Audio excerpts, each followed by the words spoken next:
Bienvenue sur le podcast À la santé du cancer. Un podcast sans tabou au sujet du cancer, avec, comme vous avez peut-être pu l'entendre, 3 personnalités, 3 points de vue. Il y a tout d'abord Héloïse. Bonjour à tous, moi je suis l'ex-soignante Héloïse. J'ai longtemps accompagné des patients atteints de cancer et je suis désormais reconvertie dans le coaching et plus précisément le coaching spécialisé pour les soignants. Puis Betty. Bonjour à tous, donc moi je suis socio-esthéticienne et massothérapeute. Donc j'accompagne les personnes atteintes dans leur intégrité physique, psychique et ou sociale. Et donc je les aide à leur redonner une meilleure estime d'eux-mêmes. Et il y a moi, Swazik. Ancienne patiente, j'ai eu un lymphome de Hodgkin à 26 ans. Et aujourd'hui, je suis reconvertie en tant que coach spécialisée auprès des femmes en rémission d'un cancer. Les présentations sont faites, on vous souhaite un excellent épisode.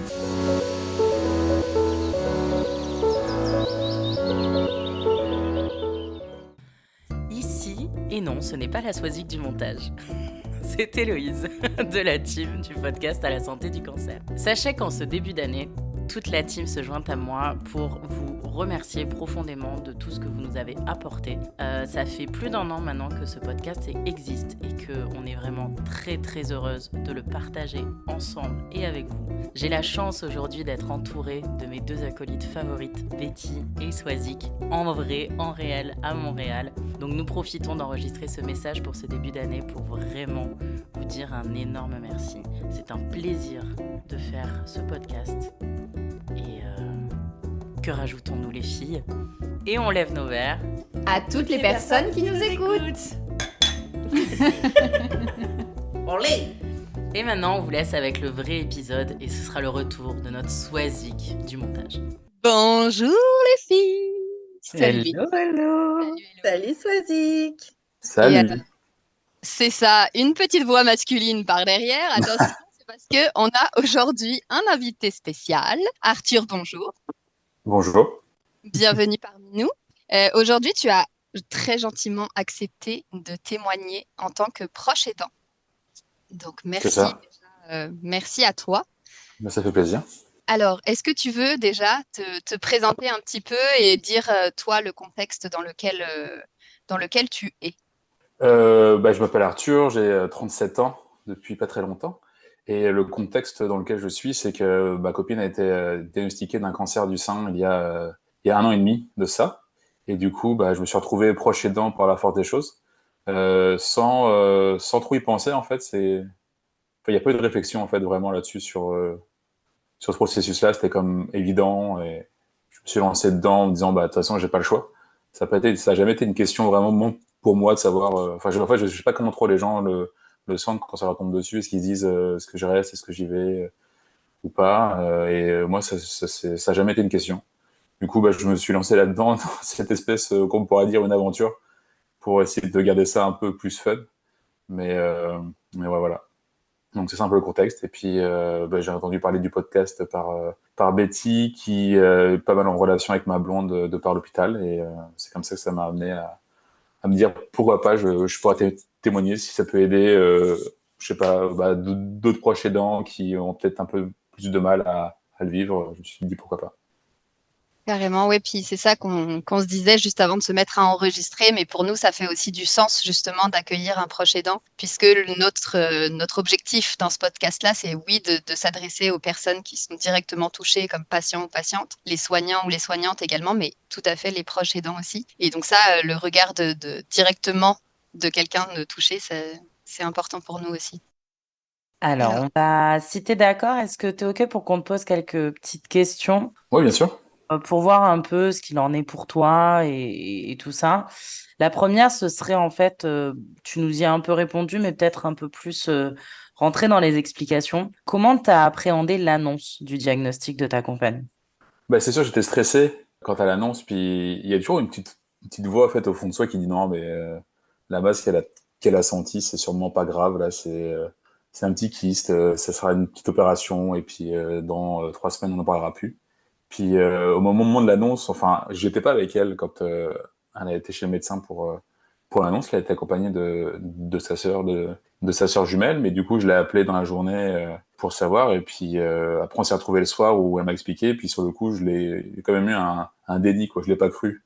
Parce qu'en plus, c'est pas genre juste j'ai un cancer, je fais un peu de. Parce que ma mère avait eu aussi un cancer du sein, puis c'était moins lourd, elle avait fait un peu de radiothérapie, et puis l'opération s'est imposée comme peut-être vraiment des années plus tard pour éviter tout cas de récidive. Et là, quand on m'a dit que c'était c'est 6 mois de chimiothérapie, puis après ablation complète de la poitrine, c'était comme dans ma tête, c'était non, mais ok, là tu me fais une blague en me disant tu sors la grosse affaire pour après m'annoncer non, en fait c'est bon, c'est pas grand chose, c'est une petite opération et dans 3 secondes, non, on n'en parle plus. Donc il y a quand même eu un 30 secondes, une minute de déni à dire non, non, je pense que tu me fais une blague. À pas avoir y croire. Puis après, une fois que c'était comme encaissé, il n'y a pas eu vraiment de. Je sais pas, j'ai pas vraiment eu besoin de l'encaisser. C'est comme si c'est arrivé, puis mon cerveau il s'est dit, ok, c'est ça qui est ça, et on va y aller, quoi. Ok. Donc un peu d'appréhension, mais ouais, mais après c'était comme de toute façon. Et puis il y a aussi, mon cerveau il s'est mis en mode de toute façon, ça peut que guérir. Donc il n'y a pas raison de s'inquiéter. On va faire les traitements, on va faire l'opération, et puis après, ça va pas. Après, ça a guéri comme un gros rhume qui aura duré 1 an et demi, quoi. Avec des complications un peu plus chiantes qu'un rhume, et c'est plus pour l'image de dire que c'est comme si moi je l'avais pris comme un truc pas grave, quoi. Très long et qui amène beaucoup d'effets secondaires pas agréables, mais quelque chose qu'on va pouvoir régler, entre guillemets, sans qu'il y ait de complications trop. Tu as été hyper optimiste dès le départ, finalement, sur la suite. Ouais, je pense que c'est un peu un déni de toute façon. Non, ça peut pas arriver dès que ça se passe mal. C'est pas une option en fait. Mm. C'est, c'est obligé que ça se passe bien, qu'elle guérisse et tout, tout aille bien après. Donc je sais pas si l'optimisme c'est juste de non, non, non, mais ça va bien se passer. Il n'y aura pas de problème, ça va aller. C'est tout. Puis après, je me suis aussi dit que si moi, prochainement, je commence à dire oh là là, mon Dieu, mais c'est horrible, mais qu'est-ce qu'on va faire? Mais c'est la panique. Tu te dis que toi, que je suis passé à la place de ma blonde qui a eu, elle, le diagnostic sur elle, elle dit, mais attends, mais si toi tu paniques, moi je fais quoi? Du coup, je me lance toute seule dans la bataille, c'est horrible. Donc, j'ai essayé de faire ce que j'ai pu pour dire que ça va bien aller. Puis même pour quand elle a des doutes et c'est vrai qu'elle a des doutes sur est-ce que les traitements vont marcher, moi, j'avais pas le choix que de dire, oui, ça a marché, c'est sûr que ça va aller. Alors que t'en sais rien. Peut-être que son corps, il va pas réagir. Peut-être que le traitement va avoir tellement d'effets secondaires qu'ils vont devoir arrêter, puis c'est pas possible. On ne sait absolument rien, quoi. Je suis pas médecin, donc je suis un peu novice là-dedans. Je sais pas comment ça peut évoluer. Je sais pas si tous les organismes sont réceptifs aux médicaments. Donc, mais ouais, j'ai essayé d'être le plus optimiste possible, en tout cas. Et d'y garder mes doutes pour moi. Puis Voilà. là, elle en est où là actuellement? Est-ce que tu peux nous dire un peu là dans son parcours Ouais, médical? son parcours, donc ça a été diagnostiqué en juin 2022. Elle a commencé la chimiothérapie en juillet 2022 pendant 6 mois, donc elle a terminé en décembre il y a un peu moins de 1 an. Ensuite, début janvier 2023, opération, donc mastectomie complète. Suite à ça, et suite aussi au résultat de l'opération, il ne restait plus qu'1 millimètre de tumeur dans ce qui a été enlevé, ce qui était très positif, parce que je crois qu'à la base, la tumeur devait faire entre 3 et 4 cm, ce qui était quand même gros. Et donc, du coup, il restait vraiment pas grand-chose. Donc, c'était une excellente nouvelle. Ça veut dire que le traitement avait très bien marché. Donc, on était quand même assez content du résultat. Mais comme il restait quand même un petit peu de tumeur, il y avait quand même des traitements, je crois qu'on appelle des traitements adjuvants ou des traitements en complément un petit peu. Donc, il y a eu 6 séances d'immunothérapie. Et ensuite, là, depuis le mois d'octobre, elle a recommencé la chimio par pilule. Donc, voilà. Donc, normalement, on en a pour 5 mois à peu près de chimio orale, si tout se passe bien. Ok. Et donc, depuis l'opération, elle est considérée comme en rémission, étant donné que toutes les cellules cancéreuses ont été enlevées. Ce qui est plutôt des bonnes nouvelles. Oui. On est Vraiment. plutôt content. Voilà. Par contre, juste pour être sûr de comprendre, la chimio orale, on s'entend que c'est différent de l'hormonothérapie. Alors, l'hormonothérapie, je ne saurais pas te dire exactement ce que c'est, mais Oui, si, la c'est différent. chimiothérapie, c'est ça. Mais la chimiothérapie qu'elle a subie au début, c'était par intraveineuse. Donc, c'était des séances lourdes, c'était une journée à l'hôpital, une demi-journée à l'hôpital, avec des effets secondaires, avec des grosses fatigues, avec la perte des cheveux, qu'on a réussi à contrer d'ailleurs. Enfin, la perte des cheveux, alors que la chimio orale, elle peut quand même travailler sous traitement, donc c'est moins fatigant. Après, là, je parle un peu pour elle, donc il faudra pas tout prendre mes propos au premier degré parce que je suis pas à sa place, mais de ce que j'ai vu en tout cas, la chimie orale, c'est moins fatigant. Il y a quand même des effets secondaires, mais qui sont moins contraignants que les effets avec les chimios par intraveineuse. Juste Ok. petite parenthèse, Hélène, c'est pas un cancer du sein hormonal, donc elle n'a pas d'hormonothérapie. C'est pour ça qu'elle a fait de l'immunothérapie après. Donc Mhm. après, je suis pas assez calée en c'est quoi là sa chimio orale, peut-être qu'Héloïse elle saura, mais c'est pas de l'hormonothérapie en tout cas. Bah, souvent, les chimiothérapies comme ça, elles sont à plus faible dose. C'est vraiment ce qu'on appelle un traitement au-delà du confort, c'est un traitement de continuité en fait, pour du coup préserver les effets de la première chimio plus de l'immuno. Et donc le but, c'est vraiment de terminer le travail en cours, quoi. Donc c'est du micro-dosé, mais sur plus long terme, en C'est gros. ça. Parce que oui, en fait, elle est mutée BRCA1, BRCA1, ce qui fait que c'est ça. En fait, elle le savait qu'elle avait des chances d'avoir un cancer.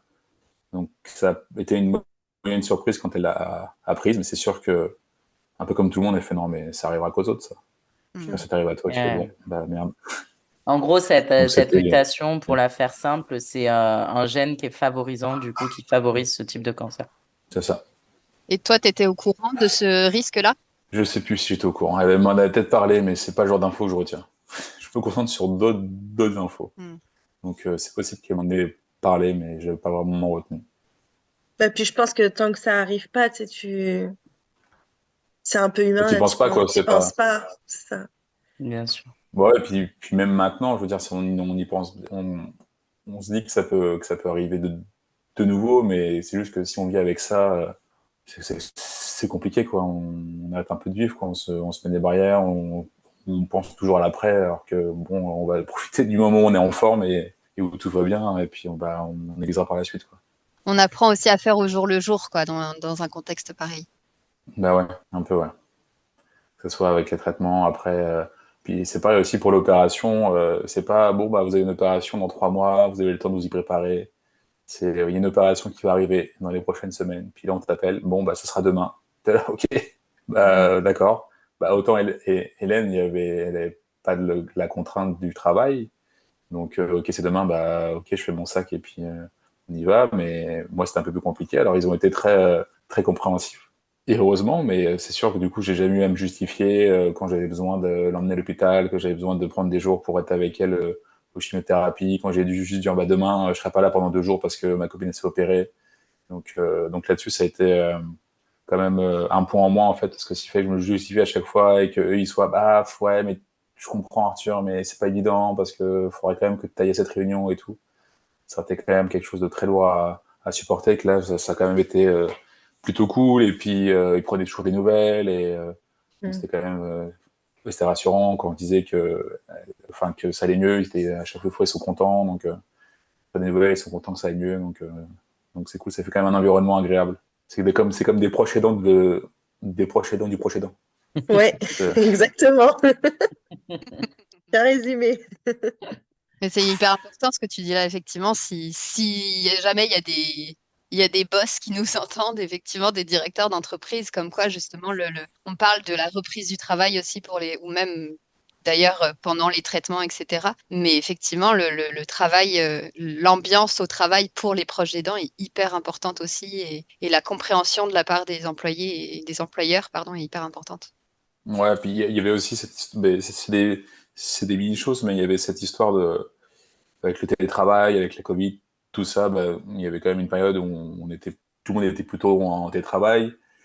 Pour mettre le contexte, on est quand même nous une petite équipe, donc c'est toujours plus agréable quand on est au bureau, qu'on peut se parler. On est une dizaine à faire à peu près le même boulot, donc on travaille sur des projets un peu différents. Donc parfois c'est plus sympa d'être au bureau, demander une questions à un tel, tiens, est-ce que tu as eu ce problème sur tel projet, puis ça va plus vite. Donc du coup, tout ça pour dire que les boss ont milité pour qu'on vienne un peu au bureau plus souvent pour créer une cohésion d'équipe.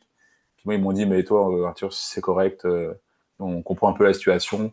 Comme elle était à la maison aussi tout le temps, bah, c'était compliqué pour moi d'aller 5 jours au bureau et de la laisser un peu seule pendant 5 jours, quoi. Parce qu'elle n'a pas vraiment choisi d'être arrêtée, donc c'était un peu lourd pour elle aussi.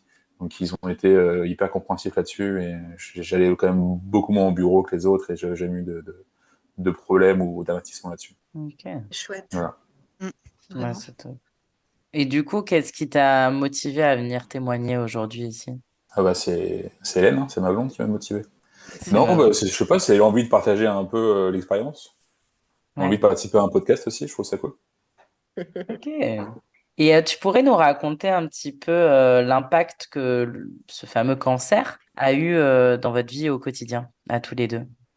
Ouais, ça change le quotidien, hein, c'est un peu comme un enfant, hein, c'est dans le sens où bah, l'enfant tu l'as choisi, mais c'est quelque chose qui est compliqué à appréhender et à savoir comment ça va se passer en fait.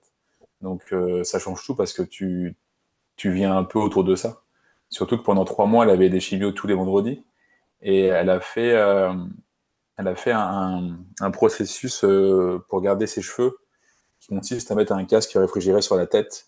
Et donc, du coup, le casque réfrigéré, il faut de la glace carbonique qu'il faut aller chercher dans des magasins spécialisés, qu'il faut commander. Et après, pendant les chimios, il faut être avec elle parce qu'il faut lui changer les casques toutes les 20 minutes. Et ce, dès 1 heure avant le début de la chimio, pendant toute la chimio, donc à peu près 3-4 heures, et 4 heures après la chimio. Donc, ça fait quand même, enfin, ça fait beaucoup de logistique. Donc, ça tournait, les semaines, elles étaient rythmées un peu par ça, quoi. Appeler pour réserver, aller chercher la glace, faire la chimio, vider après les sacs de glace. Donc, c'est un peu ça. Puis après, bah, de rester avec elle, d'être avec elle, de vivre, en fait, en fonction de son état aussi. Il y avait des journées où elle était très fatiguée, il y a des journées où ça allait mieux, il y a des journées où c'était un peu déprimé. Enfin, du coup, c'est essayer de jongler avec ça. Puis en tant que proche aidant, parce que je ne vais pas parler pour elle de son état là, elle serait mieux placée, en tout cas une patiente serait mieux placée pour en parler. En tant que proche aidant, c'est pas forcément évident parce que tu comprends que ça va pas, que c'est normal qu'elle aille pas très bien tout le temps, mais au bout d'un moment, c'est lourd à porter, quoi, parce que c'est ça, c'est beaucoup de plaintes et de ça va pas, et puis on comprend complètement, mais au bout d'un moment, ça monte, ça monte, ça monte, puis toi, t'es là, ok, mais moi, à qui je vais me plaindre, quoi. Mm. Donc, puis il faut pas oublier qu'il y avait aussi un peu ce contexte de Covid qui n'était pas terminé à 100%, donc on voyait très peu de gens parce qu'on voulait pas, bah moi je voulais pas me faire contaminer pour après la contaminer elle, donc du coup on sortait très peu, moi je voyais pas beaucoup de gens, donc c'était comme si j'avais une espèce de fardeau que je portais avec personne pour m'en libérer quoi. Ouais. Donc Mm. ça crée pas mal de frustration, ça crée pas mal de choses que tu gardes en toi et puis des fois c'est pas compliqué, c'est pas facile de l'évacuer.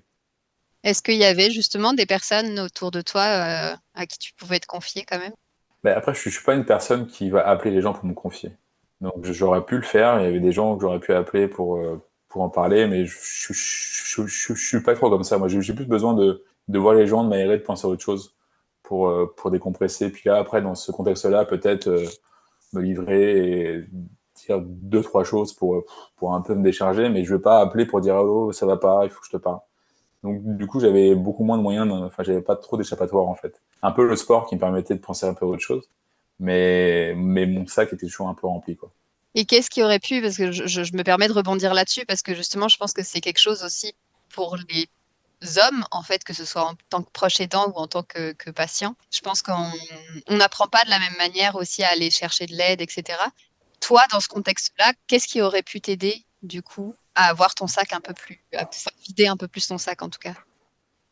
Ouais, il a fallu peut-être que je prenne le temps d'appeler des gens plus et puis ça, mais après c'est pas trop dans mon tempérament. Et puis je vais pas souvent me plaindre quand ça va pas, c'est aussi un peu un défaut, mais je vais le garder un peu pour moi jusqu'à ce que ça explose. Ouais, c'est ça, c'est essayer de plus de prendre le temps et quand on sent que la coupe est pleine, d'essayer d'aller en parler à des gens. Comme moi, j'ai toujours l'impression que d'en parler, ça va les faire chier et qu'ils sont on n'est pas là pour écouter tes histoires, ça va pas.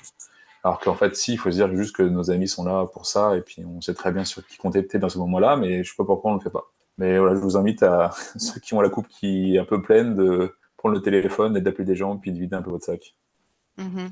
Et je peux me permettre, elle en est où là justement ta coupe maintenant là actuellement t'en es où? Ah non, ma coupe, c'est bon, elle a bien dégonflé là. Ouais. Bah, après, il y a l'été qui est arrivé, donc déjà au printemps, on peut voir beaucoup plus de gens parce qu'on peut aller voir dehors, on peut faire des barbecues, donc déjà, ça permet quand même de voir plus de gens. Yann aussi a repris quand même beaucoup ses activités sociales, elle voit beaucoup plus de personnes. Donc déjà, ça va mieux, le fait de voir d'autres gens, mais c'est même pas, du coup, j'ai même pas besoin d'en parler, c'est juste le fait d'aller voir des gens, de faire un peu plus de sport, de m'aérer un peu la tête, déjà, ça va mieux, puis qu'elle aussi aille mieux, qu'elle se sente plus en forme, qu'elle soit plus heureuse, plus en forme, bah, ça aide vachement beaucoup aussi. Vachement beaucoup. Non, mais je veux dire, on dirait Papa, une vieille chanson des Inconnus. Mais non, mais oh, il y a de la référence. ça, c'est ça. Non, mais ça aide aussi à. C'est ça, c'est quand on a une personne qui se plaint, qui se plaint pendant une semaine, qu'elle est fatiguée, que la chimie c'est lourd et tout. On a beau la comprendre et on a beau la comprendre et dire oui, je suis d'accord avec toi, mais ça reste que là, tu fais que tu te plains tout le temps. Moi, je prends, on pourra avoir une image. Là, c'est comme si à chaque plainte, elle mettait un caillou dans le sac à dos. Puis au bout d'un moment, il y a trop de cailloux là. Il faut les vider quelque part là. Mhm. Donc c'est ça. J'aime beaucoup tes images, tes comparaisons. Et celle du bébé de tout à l'heure me parle aussi beaucoup. J'ai l'impression que là, justement, le bébé a pris un peu plus en autonomie, mettons, et il est un peu moins Ouais, c'est pesant ça. du temps aussi, quoi. C'est ça. C'est comme si je sais pas quel âge il a là. Mais parce que là, il est pas ado parce que là, c'est encore un bébé mais qui aime ses parents, donc ça va. Un enfant qui est C'est autonome mais beau. qui aime ses parents. Donc il a pas 15 ans quoi. Il a fait moins la misère. Ouais, c'est ça. Si on te dit estime de soi et cancer, qu'est-ce que ça t'évoque? Ça m'évoque, comment dire, c'est sûr que c'est une question importante parce que, en tout cas pour les femmes, la question des cheveux et la question enfin, ça de l'apparence, j'ai l'impression qu'elle est plus importante que chez un homme. Peut-être, je me trompe, mais c'est sûr qu'Hélène a quand même mis beaucoup d'efforts pour garder ses cheveux. Et moi, je me dis que si j'avais été à sa place, j'aurais tellement pas mis ces efforts-là. J'aurais juste perdu mes cheveux, je me serais rasé la tête, puis basta. Peut-être que si ça m'arrive un jour, j'irai pas comme ça, mais en tout cas, d'un point de vue extérieur, je me dis que c'était quand même beaucoup d'efforts. Et puis elle a raison, parce que le fait d'avoir gardé ses cheveux, elle avait l'impression d'être anonyme. Elle faisait ses cheveux le vendredi, puis le vendredi soir ou le samedi, elle voyait les gens, et puis personne ne se doutait qu'elle avait un cancer et qu'elle avait fait un traitement de chimio là, il y a même pas 24 heures, quoi. Donc déjà pour elle, c'était hyper important d'être un peu incognito là-dessus et de pas, pour parler crûment, de ne pas avoir une tête de cancéreuse comme on peut parfois voir, comment c'est parfois caricaturé dans les films ou dans les séries télé, comme si une personne qui a le cancer a forcément le teint blafard et pas de Mm. cheveux, alors qu'il y a des gens qui sont sous traitement de chimio et qui arrivent à avoir une apparence, je n'ai pas envie de dire normale, mais une apparence de personne qui n'est pas malade, quoi. Mm. Voilà, donc du coup, je trouve ça. Et puis, voilà, elle a aussi, ouais, il y a quand même eu pendant 1 ou 2 mois, elle a perdu tous ses poils, donc sourcils, cils et tout. Mais c'est bizarre parce que, tu sais, évidemment, c'est pas tout tombe d'un coup, ou le soir, il y a tous les sourcils, puis le lendemain, tu te réveilles, tu fais, oh, non, il n'y a plus rien, ça part au fur et à mesure. Donc, nous, moi, ça m'a pas choqué parce que c'est venu petit à petit, donc on s'habitue, on s'habitue. Puis quand on voit les photos, on dit, ah ouais, quand même là, effectivement. On voit que tu étais malade, quoi. Mais sur le coup, moi, je la voyais pas. Enfin, c'est sûr que tu vois que, bon, elle a plus de sourcils et puis elle fait pas très en forme, mais moi, je m'attardais pas trop à ça. Puis elle non plus, ça, c'est venu petit à petit, donc elle le voyait pas trop, mais je pense que c'est important pour les gens malades de réussir à faire croire qu'ils sera malade. Je pense que ça peut être une sorte de défi, un peu. Et est-ce que toi, ton estime de soi a eu un impact par On rapport au essaie de moi-même? cancer? Oui, Non, pas vraiment. non? Ok. Non. Bah, oui, sur le fait de me rendre compte que je suis capable d'aider et que de ses propos, j'ai quand même été important dans sa guérison et en tout cas dans son soutien moral, oui, ça fait plaisir. Mais pour moi, je trouve ça tellement normal que ça fait plaisir, mais je me sens pas tellement un super-héros de l'avoir fait, quoi. Et pourtant, et pourtant. Ouais. Puis ça Ouais, reste ouais, je sens qu'il y a des auditrices, elles vont tomber amoureuses de toi, hein, je te le dis direct, hein. Mais justement, je profite de faire cette petite blague pour rebondir sur ça. Tu as beaucoup utilisé l'humour là depuis le début, avec des images, de l'humour, enfin, on sent qu'il y a ça en toi. Est-ce que c'est quelque chose que tu faisais au quotidien avec ta blonde, comme tu le dis, ou est-ce qu'il y a eu des périodes où non, l'humour, c'était pas du tout la place? Non, il y a des périodes où c'est pas du tout la place, quoi. Sûr qu'il y a des moments où j'avais envie de me barrer et de partir prendre l'air 3 jours tout seul au fond des bois, mais Mais c'est ça, c'est comme des passades en fait. C'est comme une semaine où ça va, puis il y a des petites frustrations qui s'accumulent, puis il y a un jour où ça pète, ça prend peut-être 24 à 48 heures à aller mieux, et puis après c'est reparti. Mais non, non, l'humour, on a toujours essayé de mettre en place l'humour. Alors, pas de l'humour sur le cancer directement, parce que elle le faisait un petit peu, mais bon, c'est son droit, parce que c'est elle la malade, donc elle a tous les droits là-dessus. Mais bon, des fois, je tentais des petites blagues qui étaient pas trop salé, puis on va dire ah, c'est encore un peu trop tôt. Mais non, on a toujours essayé de garder l'humour, puis d'essayer de rire de ce qu'on pouvait tout le temps, quoi. Mais Ça vous en fait, permettait quoi en fait? d'évacuer, de rire, ça a toujours été quelque chose pour évacuer un peu tout et n'importe quoi. Mais d'évacuer un peu la situation, d'essayer de pas prendre la situation au sérieux. Donc oui, on faisait pas de blagues sur le cancer, mais on faisait des blagues sur tout le reste, fallait chercher les sacs les poches de glace, les casques et tout, on essayait de faire un peu des blagues là-dessus, et puis ça passe un peu mieux. Ouais, sur ce qui entoure la situation quand même, quoi. Ouais, c'est ça. Pour ceux qui nous écoutent et qui lisent un peu les titres de nos podcasts, ils vont peut-être reconnaître le pourquoi on pose ces questions-là, parce que c'est les sujets qu'on a abordés du coup dans certains podcasts. Et donc là, moi, je te propose de voir aussi ce qu'il en a été pour toi de culpabilité et vulnérabilité par rapport au cancer. Est-ce que ça te parle? Culpabilité, pas vraiment. Dans le sens, est-ce que je me sentais coupable genre moi de pas être malade ou de pas faire ce qu'il faut pour elle? Par Peu exemple. importe. Des choses comme ça? Ouais. Il y a... Oui, parfois ça peut arriver. Il y avait, je sais pas si on peut appeler ça de la culpabilité, mais il y avait un peu ce sentiment d'être parfois un peu impuissant, en fait. Mhm. Quand pendant une semaine ça va pas et qu'elle est pas bien, j'aurais envie de trouver les mots, trouver ce qu'il faut, je sais pas, de la sortir, de faire une activité, d'avoir comme l'éclair de génie pour que d'un coup elle aille mieux et qu'elle lui remette un sourire dans la face. Mais des fois, on est juste impuissant parce que, c'est ça, le sac à dos, il y a trop de roches à l'intérieur, puis on n'arrive plus à bouger, qu'on n'arrive plus à avancer, et du coup, on est pogné là à pas savoir quoi faire, et puis être un peu à se dire, mais moi aussi, s'il vous plaît, il n'y a pas quelqu'un qui a une idée pour me sortir de là? Et du coup, c'est comme ça que j'essayais un peu de me dédouaner, de ne pas avoir une idée de génie sur le moment, de me trouver une bonne raison, de dire c'est pas de ma faute parce qu'on m'a pas aidé. Même si c'est pas forcément la bonne solution, mais enfin après je me suis dit j'essaie quand même de pas trop m'en vouloir parce que j'ai quand même fait ce que j'ai pu et puis j'ai fait ça avec mes moyens et tout. Et après la vulnérabilité, oui un petit peu parce que on se sent parfois un peu impuissant face à la maladie quoi. En se disant que là on a réussi à la combattre, mais que si elle revient, on sait pas trop comment on va réagir. Donc ouais, Mhm. des fois on se sent un peu impuissant par rapport au diagnostic des médecins, par rapport à ça, à l'évolution un peu de la maladie. Et on se dit, on espère qu'il y a quelqu'un au-dessus qui veille sur nous et qui fait en sorte que ça se passe bien. Et justement, comment ça se passe là, l'après-cancer, si on peut appeler ça comme ça? Ouais, ça se passe bien. C'est un peu comme une reprise de la vie normale. Hélène a repris le travail il y a 2 semaines. Donc du coup, déjà là-dessus, c'est un peu mieux parce qu'au moins, elle a un rythme déjà de travail. Donc elle est plus à m'attendre à la maison. Donc moi, déjà, ça me libère aussi un peu un poids parce que je peux aller au bureau sans avoir besoin de me justifier ah tu vas trop souvent, enfin machin, tu vas, mais j'avais rendez-vous nickel aujourd'hui, est-ce que tu peux décaler? Donc là, au moins, ça c'est quand même une pression en moins. Donc là-dessus, pour moi, c'est plus agréable. Et puis même aussi, on a moins en tout cas, on se prend moins la tête sur le Covid et sur les petites maladies qu'on peut attraper l'hiver. Donc ça nous permet quand même de continuer à sortir, à voir des gens, à faire plein de choses normales que font tous les jours au cinéma, aller faire un bowling ou je sais pas, ce que vous voulez.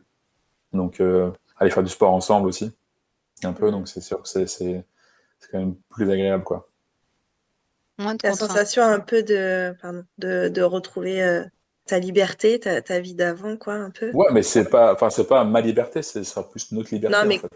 quand je dis ta, c'est pas toi Bon, oui. forcément, mais c'était en Mais non, général. non, mais ça, mais enfin, c'est plus pour faire comprendre aux gens que c'est ça, c'est un peu comme si notre liberté pendant un temps, elle est un peu les cadenassée, puis là, on arrive à la retrouver et qu'on la retrouve ensemble. Donc, c'est ça qui est Mm. agréable. Et qu'est-ce que tu penses que ça change déjà ou que ça va changer pour toi le fait d'avoir traversé cette aventure, comme tu as dit? Bah, ça apprend quand même un peu la résilience, quoi. Ça me dit que je suis capable quand même d'endurer ce genre de choses. Puis que je suis capable de juste quand il y a un événement qui est tellement grave et important que tu te poses pas la question de est-ce que je l'affronte ou est-ce que je fuis. De me dire que je me suis pas posé la question et que j'ai affronté ça sans avoir de la réticence, ça m'a quand même appris sur moi-même que j'étais capable de pas fuir au premier problème. Mm. Après, ça peut revenir à la question sur l'estime de soi. Oui. C'est hyper intéressant encore une fois parce que moi justement de mon point de vue d'ancienne patiente, c'est ce que je pense que justement le cancer, ça peut t'apporter vraiment au niveau compréhension de soi, apprentissage de soi, etc. Et c'est hyper intéressant de voir que justement les proches aidants aussi peuvent finalement apprendre sur eux, quoi. Après, moi, j'ai une philosophie de vie qui me dit où je me dis que toutes les choses graves qui nous arrivent, c'est toujours pour nous apporter quelque chose de bon. Alors, ça vaut ce que ça vaut comme théorie, puis quand c'est quelque chose de vraiment très grave, bah, des fois, c'est difficile aux gens de dire, mais non, mais t'inquiète pas, il va se passer un truc bien après. Puis la situation aussi fait que avec Hélène, quand elle est tombée malade, ça faisait 2 ans qu'on se fréquentait, puis on était dans un espèce d'entre-deux un peu bizarre. Donc quand elle a eu le diagnostic, c'était pas une relation, ça faisait 5 ans qu'on était ensemble, c'était comme établi et stable, c'était comme plus, ça fait 2 ans qu'on se fréquente, puis là on sait pas trop où on en est, est-ce qu'on y va et puis où est-ce qu'on y va pas, et puis même elle était là, en fait elle était un peu paniquée parce qu'elle me dit, j'ai l'impression que je t'embarque dans cette aventure alors qu'on n'est pas officiellement en couple, elle trouvait ça un peu bizarre, moi j'étais là, bah non, de toute façon, même si on n'est pas vraiment ensemble, je me vois pas me dire bah oh là là elle est malade, ouais bon, à ce moment-là moi je vais me barrer, c'est le moment. Je pense que je me dis qu'il y a peut-être certains qui en auraient profité pour dire ouais bon bah du coup ok, bah ce qu'on va faire c'est que moi je vais aller à gauche, toi tu vas à la droite, puis hein, on se rappelle dans 6 mois. Et moi je me suis pas posé la question, je me suis dit bah non de toute façon même si ça marche pas je serai au moins là après, j'apporterai mon aide à la hauteur de ce qu'elle veut si c'est compliqué au niveau de la relation entre nous. Tu sais, que ça serait ce que pour la soutenir, pour sortir un peu avec elle et chercher la glace, peu importe, tu sais, l'emmener à ses rendez-vous médicaux. Mais je me voyais pas partir et la laisser comme ça, sans donner de nouvelles bah, débrouille-toi avec ton cancer, quoi. Mm. Justement, là, c'est hyper fort ce que tu amènes. Du coup, on va un peu chambouler le système des questions, mais avec ce que tu nous amènes, ta place justement dans cette situation-là. Parce que tu nous expliques que vous étiez dans un entre-deux, vous étiez ensemble sans trop être ensemble. Quelle a été ta place dans tout ce process? Bah, on s'oublie un peu quand même dans le process. Ouais. On s'oublie un peu. C'est sûr que bah, c'est ça, on peut revenir au parallèle de l'enfant, quoi. L'enfant passe en premier, on est là pour pas assouvir, mais pour répondre à ses besoins. Puis nous, nos besoins on en revient de sortir, de voir des gens, ils passent à la trappe, quoi. Un peu comme un jeune couple qui vient d'être parent et que tu retrouves au bout de 6 mois au fond du canapé avec des cernes jusqu'ici parce qu'ils voyaient personne et ils n'ont pas le temps de sortir et ils sont claqués. Donc ouais, c'est un peu ça, on s'oublie un petit peu. Ouais, mais pourtant, tu vois, la façon dont tu nous en parles, moi, je trouve ça hyper fort. Là, c'est très... Je parle avec mes tripes, hein, mais tu nous dis qu'on s'oublie un peu, mais en même temps, à un moment donné, tu l'as dit, il y avait un carrefour, soit elle allait à droite, soit toi à gauche. Et toi, tu as pris ta place et tu as dit, non, c'est bon, je suis là. Peu importe ce qu'il Moi, arrive bah, autour de nous, je suis juste là. j'ai Waouh. pris la place en me disant, moi je suis là, tu sais, moi je vais rester. Après, si tu sais, c'est trop dur pour toi de manière émotionnelle qu'on se voit autant parce que tu sais, la relation est trop compliquée, bah je comprendrai, puis je me mettrai à l'écart, puis je ferai tu sais, je ferai ce que tu as besoin au minimum, tu vois. Mais si tu veux qu'on embarque à deux dans cette aventure, bah voilà, je suis là, quoi. Et du coup, on a embarqué à deux dans l'aventure. Est-ce que c'est pas la plus belle déclaration d'amour que tu pouvais lui faire au final? Mm. Un peu. Bah, c'est pas mal de le dire, mais Mais après, le côté on s'oublie, c'est peut-être le fait d'accepter un peu plus de cailloux dans son sac à dos que s'il n'y avait pas ouais, ce c'est ça. quoi. C'est ça. C'est qu'on est quand même capable de vivre avec des cailloux, mais des fois, quand le sac il déborde de cailloux, faut quand même en vider un petit peu, quoi. Mhm. Mais là, ça va depuis le printemps, je pense, le sac il s'est bien vidé. Puis ça, Il vient plus t'arrivais à lui beaucoup. exprimer? À lui exprimer, là, il y a un petit peu Un trop de petit peu, cailloux mais dans le sac. c'est compliqué parce que comme je l'accumule, quand je l'exprime, c'est pas en douceur, quoi. Mm. Et pas écoute, ma chérie, je pense que là, j'arrive à un stade où nanana, c'est juste, ouais, mais moi, j'en ai, enfin, c'est sur le moment, mais ça sort un peu brutalement, quoi.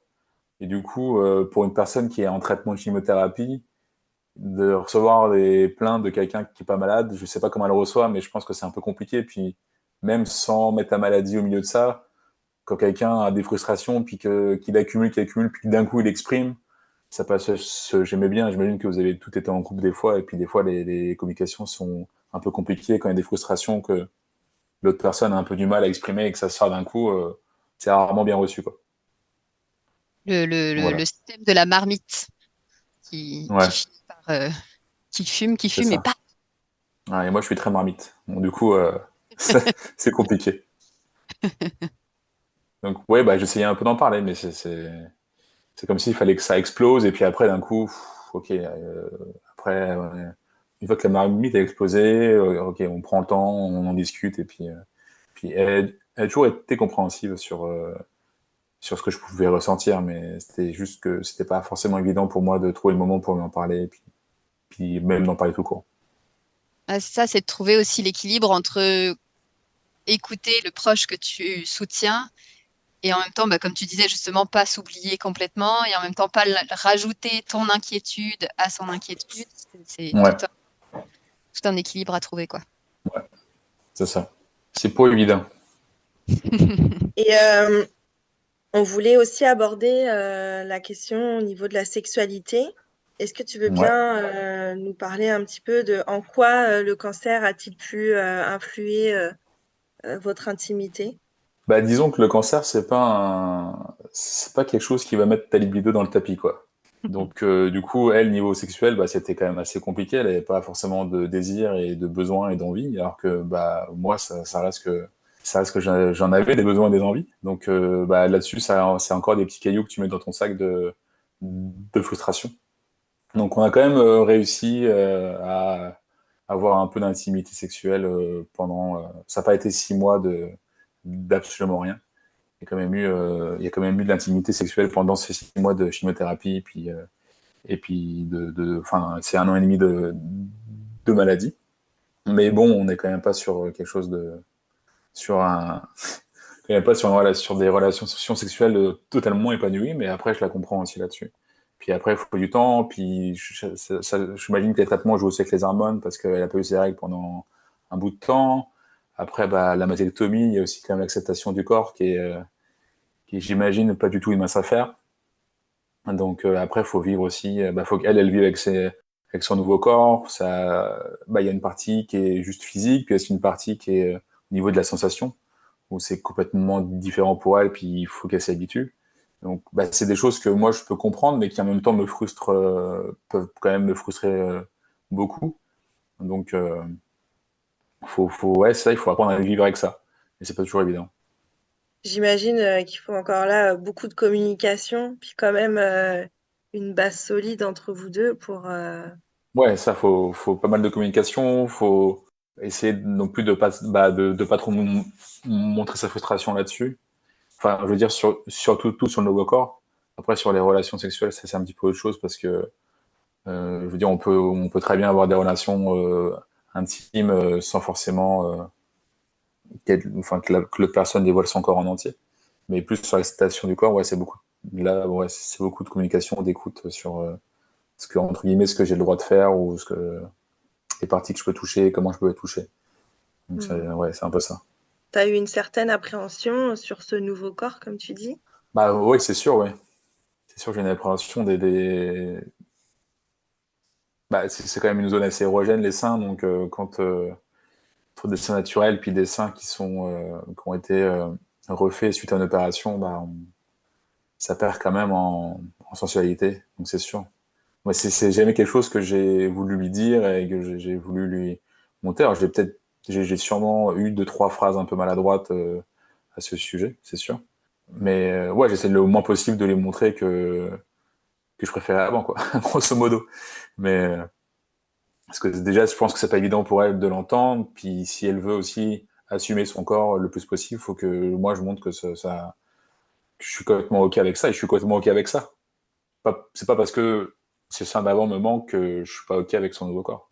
Mhm. Mais bon. Ouais, voilà, ça te dérange pas, t'as pas de, le mot est fort, mais y a pas quelque chose qui te rebute ou quoi, t'es toujours Non, non, pas du autant en tout. désir d'elle, y a pas de souci à Non, ce non, non, niveau-là. non, non, non, il y a pas de souci. Mais après, bah, je sais pas pour les gens qui écoutent, je sais pas si tout le monde est familier de ce genre d'opération, mais du coup, on lui a retiré la poitrine, donc ça veut dire qu'elle a plus de mamelon et bah, elle a des cicatrices aussi sur la poitrine. Donc Les c'est sûr deux que ça seins? peut. Les deux seins, ouais. Et quelque part, je me dis que c'est mieux comme ça, au moins les deux sont similaires. Mais du coup, c'est sûr que bah, ça ressemble moins à des seins que des seins naturels, ce qui est normal. Et puis, je pense que c'est. Enfin, je me vois pas en fait faire des commentaires désagréables, sachant que c'est son corps et que déjà pour elle, je pense que ça doit être quand même dur à vivre sur le coup. Elle a jamais vraiment montré de signes où où vraiment elle en pâtissait d'avoir dû se faire opérer, enfin d'avoir dû se faire enlever les seins. Elle a quand même assez rapidement essayé d'accepter son corps le mieux possible, et elle me disait que le fait que moi je l'accepte et que ça ne me dérange pas, ça l'a beaucoup aidé aussi là-dedans, dans ce processus. Par rapport, justement, on parlait aussi, si on reste sur le physique, on parlait par rapport à la perte de cheveux, etc. Est-ce que ça a pu jouer d'une manière ou d'une autre dans votre intimité? Non, pas de mon côté. Mhm. Ça m'a jamais dérangé plus que ça. C'est ça, comme je disais, bah, elle a jamais, en fait, elle a pas perdu ses cheveux complètement. Elle avait les cheveux quand même assez longs. Puis le fait d'avoir mis le casque, ça a quand même bien marché. Elle a quand même gardé ses cheveux un peu longs, mais c'est juste que c'était beaucoup moins épais parce que c'est comme si elle avait perdu des cheveux, mais de manière assez homogène sur le crâne. Donc il n'y avait pas eu de trous ou vraiment de zones qui étaient un peu dégarnies. Donc ça se voyait qu'elle avait moins de cheveux, mais ça se voyait pas directement sur la tête. Donc du coup, elle a quand même toujours plus ou moins eu des cheveux. Après, la partie cils et sourcils, ça a duré un mois et demi. Et puis comme c'est venu petit à petit, on s'est habitué au fur et à mesure. Et puis ça m'a jamais vraiment dérangé. Mhm. Puis même, Et du j'étais aussi dans cette volonté de toujours lui dire qu'elle était belle et que elle, qui déjà devait se regarder dans le miroir et se dire, mon Dieu, j'ai vraiment l'air malade, j'avais envie de lui dire, non, non, moi je trouve pas que tu es malade et je te trouve toujours aussi belle, pour essayer de gonfler un peu son estime de soi. Et puis c'était quelque chose que je pensais aussi, c'était pas non plus un gros mensonge pour dire non, non, non, je t'assure, t'es vraiment belle. C'était vraiment sincère. Mhm. Et tu parlais du coup de frustration. Si j'ai bien compris, il y avait la frustration de la différence de libido entre toi et elle. Puis il y Ouais. avait la frustration aussi justement de elle d'appréhender son nouveau corps qui mettait comme des limites, ça? Ouais, bah du coup c'est ça, comme parce que le toucher est différent, enfin même elle a beaucoup moins de sensations. Donc du coup le fait que moi je lui touche les seins, bah ça l'a gênée parce qu'elle sentait plus les sensations, donc ça lui a rappelé un petit peu qu'elle s'était fait opérer. Donc Mhm. voilà, c'est comme bah, ça, vous faites l'amour avec une personne avec une zone très érogène qui est comme plus accessible en fait. Mhm. Donc c'est frustrant. Mhm. Je le comprends, mais ça reste que c'est frustrant. Ouais, puis c'est toute une réadaptation finalement d'apprendre à faire autrement, quoi. C'est ça. Et justement, face aux difficultés, que ce soit dans ce domaine-là ou de manière générale, qu'est-ce que vous avez mis en place justement dans les difficultés de manière générale? Quel a été votre mode de fonctionnement? On n'a pas mis trop de choses en place. Ça a été toujours un petit peu moi qui essayais d'aller dans son sens, puis de ravaler mes frustrations, et puis à un moment donné, la marmite elle explosait, et puis après on en parlait. C'était un peu ça le mode de fonctionnement. Ok. Ça a l'air de marcher, vous êtes toujours ensemble. Ouais, c'est ça. Ben, c'est comme ça que ça marche. Ouais, puis ça marche toujours un peu comme ça, mais c'est après, c'est bon, d'un côté plus remise en question de moi-même, c'est un truc qu'il faudrait que je change et que j'arrive plus à exprimer mes frustrations au fur et à mesure plutôt que d'attendre que ça explose et qu'on s'engueule et qu'après on s'explique gentiment. Mais ouais, je pense qu'elle a aussi une part où là-dessus il faut qu'elle évolue. Mais ça reste que ouais, c'est comme ça que pour l'instant on fonctionne, et puis c'était un peu pareil pendant la maladie, quoi. Si ce n'est que peut-être ma marmite explosait un peu plus tard. Elle en prenait plus avant d'exploser. Mhm. Elle a grossi un peu de volume. Ouais, je crois. Et alors, est-ce qu'il y a eu des moments, ou un ou des moments plus difficiles pour toi dans tout ce parcours? Bah, pour moi, le plus dur, ça a vraiment été l'automne dernier, je trouvais que c'était compliqué parce que elle a commencé ses traitements pendant l'été, donc on a quand même continué à voir des gens pendant l'été. Puis il faisait beau, on pouvait sortir et tout, on marchait. Puis là, l'hiver, quand il commence à faire froid, qu'on voit tout le monde en intérieur, moi je voyais beaucoup moins de personnes. On sortait beaucoup moins parce que il fait froid, il fait nuit tôt, donc on avait moins envie de profiter d'être dehors. Donc là, il y a quand même eu un petit mois où j'ai trouvé ça un peu rough. Après, il y a beaucoup de sa famille qui est venue aussi pendant 6 mois, donc ça permettait aussi un peu d'évacuer. Pour moi, ça me permettait d'avoir d'autres personnes qui s'occupent d'elle aussi. Donc ça me permettait un peu de décompresser là-dessus, de pouvoir sortir, aller faire autre chose sans avoir ce sentiment de culpabilité de la laisser seule à la maison. Tiens, on revient un peu à la culpabilité de tantôt où j'avais pas su trop quoi répondre. Mais donc du coup, c'est ça permettait un peu de me libérer entre guillemets. Donc c'est peut-être ça ce qu'on a mis en place pour pas que ça explose trop, que des gens viennent nous voir, enfin que sa famille en tout cas vienne nous voir et permettre comme des petites bouffées d'air frais sur la maladie. Là, tu vois, si je reprends encore ta comparaison avec l'enfant, c'est qu'on dit qu'il faut tout un village pour s'occuper d'un enfant. Ouais, C'est encore le cas, justement. C'est pas c'est si- ça. Ouais. Non, pour mettre dans le contexte, on est tous les deux français, puis on vit à Montréal. Donc du coup, sa famille de France est venue petit à petit. Mes parents aussi ils sont venus. Donc ça faisait un peu des bouffées d'air frais au fur et à mesure pendant 6 mois. Donc c'est peut-être pour ça que la marmite, elle a pas non plus trop explosé.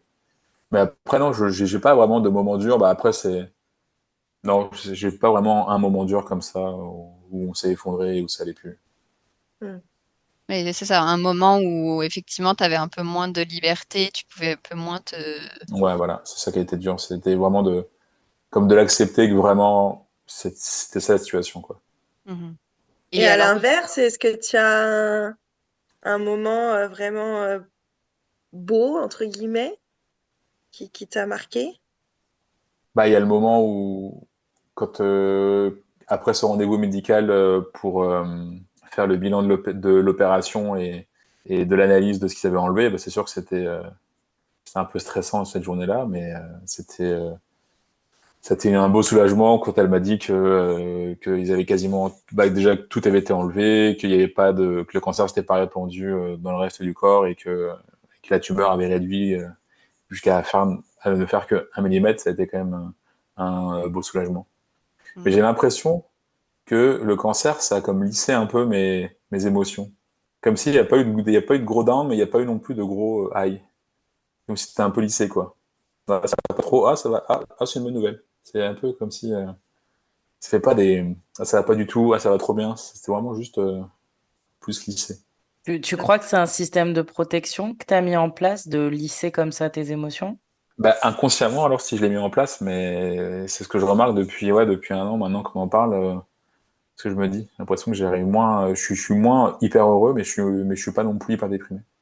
Ok. Mhm. Je sais pas si c'est à cause de ça, mais Et du coup, voilà. Mais après, dans des moments heureux, bah c'est pareil, c'est des moments c'est plus des moments de la vie de tous les jours où il y a des journées où elle était, et puis il y en a eu plein, il n'y en a pas eu qu'une, donc c'est pour ça, mais des journées où elle est en forme, elle est hyper de bonne humeur, où tout va bien, où il fait beau dehors, les oiseaux chantent, on va prendre une marche, puis on est content, on est heureux, on se lance des boules de neige et voilà quoi. C'est comme c'est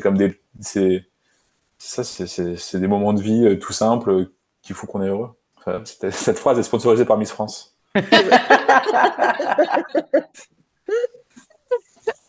et en même temps, c'est tellement vrai là aussi. Ouais, c'est ça. On apprend à vivre au jour le jour et on apprend effectivement à profiter des moments simples aussi, quoi. Voilà. Pas besoin de forcément aller, je sais pas, aller faire du surf à Hawaï pour être heureux. Juste d'aller marcher un petit peu et qu'il fasse beau et d'être content, parfois ça suffit. Mhm.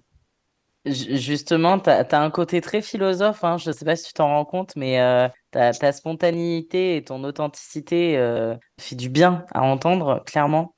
En tout cas, moi, ça met beaucoup de douceur dans mes petites oreilles. Et justement, tu nous l'as distillé tout au long du podcast, mais qu'est-ce que tu as appris sur toi avec cette place de proche aidant? Tu nous l'as un peu dit, mais si tu voulais nous faire un petit résumé, qu'est-ce que tu as appris sur toi finalement au travers de cette expérience qui est quand même une sacrée aventure? Ouais. c'est ce que j'ai retenu sur moi, c'est que je suis capable de me relever les manches, puis de pas me poser trop de questions pour foncer à bras le corps dans un problème. Puis c'est ça, de pouvoir aussi apprécier tous les petits plaisirs de la vie, quoi. Mhm. Mais ouais, ça m'est arrivé aussi plusieurs fois où pendant peut-être 2, 3 semaines, j'étais un peu tendu, ça allait pas trop, puis juste je me dégageais du temps pour aller faire du sport. Puis je me souviens d'un jour où, ouais, je sais pas, j'étais énervé, j'étais le bougon pour pas grand-chose. Puis il me dit, mais va faire du sport, là, ça va te faire du bien. Puis je vais nager et je fais ça, je fais ma première longueur, puis d'un coup, j'ai comme si une chape de plomb s'était évacuée d'un coup, quoi. Ah, mais c'est ça qu'il me fallait, en fait. Ok, bon, bah, parfait. C'est ça, juste une petite séance de natation, 3 longueurs, puis ça va mieux. Donc Moi, ça c'est ça, pourrait juste être un de tes conseils ouais, de faire bah, du après, ça sport dépend. pour évacuer. Mais moi, enfin, j'ai toujours eu besoin de faire du sport, même en dehors de la maladie. Ça a toujours été un truc où aussi, j'ai déjà été blessé, puis pendant 3, 4 mois, je fais pas de sport, je sens qu'il y a un truc, là, ça va pas, là, je suis comme un lion en cage, je suis énervé pour rien. Après, quand je fais du sport, ça évacue quand même beaucoup de choses, puis ça va beaucoup aussi lisser mes petites tempêtes internes. Et du coup, ouais, pour les gens qui ont l'habitude de faire du sport, c'est d'essayer autant que possible, de garder un rythme sportif, puis de garder des besoins, parce que c'est quelque chose que vous pouvez faire, qui va pas impacter la personne malade, mais par contre, si vous le faites pas vous, ça va accumuler de la frustration Mhm. beaucoup. Donc de réussir à se dégager. Après, ça peut être pour les gens qui courent, c'est continuer à courir. Moi, je cours pas, j'ai horreur de ça, donc pourtant c'est un sport qui est rapide à faire, donc ça peut être juste d'aller courir une demi-heure et d'évacuer ça.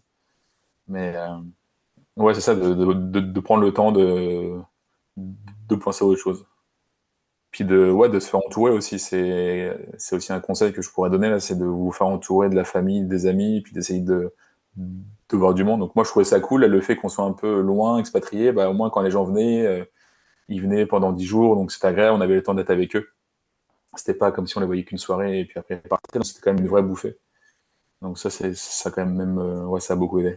Mais après, moi, j'ai pas vraiment l'impression d'avoir, ça va pas être très hautain, mais j'ai pas l'impression d'avoir vraiment fait un effort. En fait, c'était normal. C'était comme un truc. C'est comme, je sais pas, comme aller travailler. Ouais, des fois, bon, on n'a pas envie, mais bah, il faut y aller, on y va, Mhm. et puis on n'est pas un héros pour autant. Et là, on est plus considéré comme un héros parce que on aide une personne à se sortir de la maladie. Mais dans le fond, pour moi, j'ai vécu un petit peu pareil, quoi. C'était comme un job, en fait.